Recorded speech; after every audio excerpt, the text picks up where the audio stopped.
Bonjour à toutes et à tous. Nous voici quasiment à la fin de notre parcours journalistique.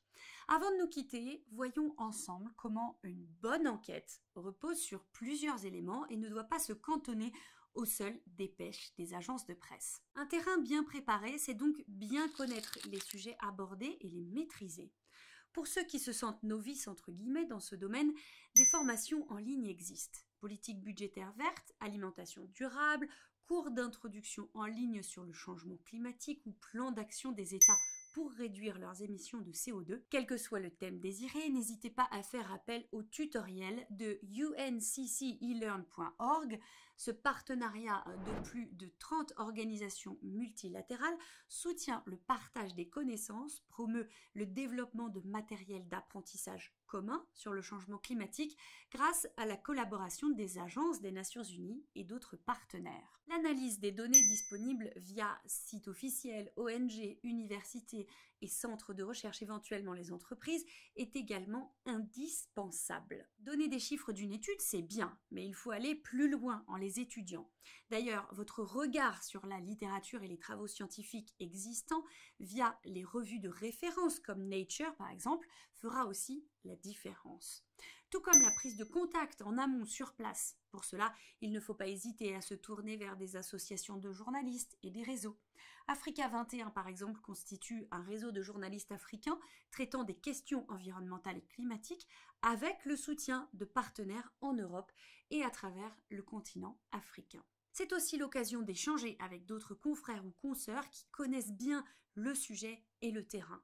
Climate Tracker peut être une piste. Ce réseau international regroupe plus de 10 000 journalistes dans plus de 150 pays. Son objectif, c'est de créer et de diffuser des récits innovants sur le changement climatique, mais aussi d'utiliser de nouvelles techniques de narration. En plus de dispenser des formations en personne dans plus de 30 pays, ils organisent des webinaires en ligne et accordent des bourses de voyage à des jeunes journalistes à travers le monde. Un reportage de qualité passe aussi bien sûr par des interviews avec les membres de la société civile, des ONG. Il faut vérifier les faits par de multiples biais. Il faut aussi vérifier les sources. Cela passe bien sûr par les témoignages, mais aussi par les sites de fact-checking, les recherches sur Internet. Je vous recommanderais de ne pas passer à côté d'une analyse des données statistiques existantes. Avoir recours au data journalisme reste une pratique peu courante dans la profession. Pourtant, elle apporte de nombreux atouts en traitant et en hiérarchisant des données différentes sur des conflits, des catastrophes naturelles. Car la data ne doit pas minimiser le rôle du journaliste. Elle doit orienter son enquête, renforcer son analyse et l'objectivité de son enquête. Enfin, une enquête qui ne laisse pas le lecteur impuissant, c'est aussi une enquête qui va chercher des réponses sur ce qui peut être fait, a été testé.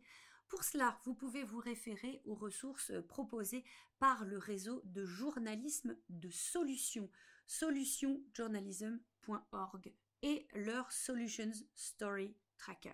Voilà, vous avez désormais toutes les cartes en main pour être attentif et adopter les bonnes postures dans vos futures enquêtes.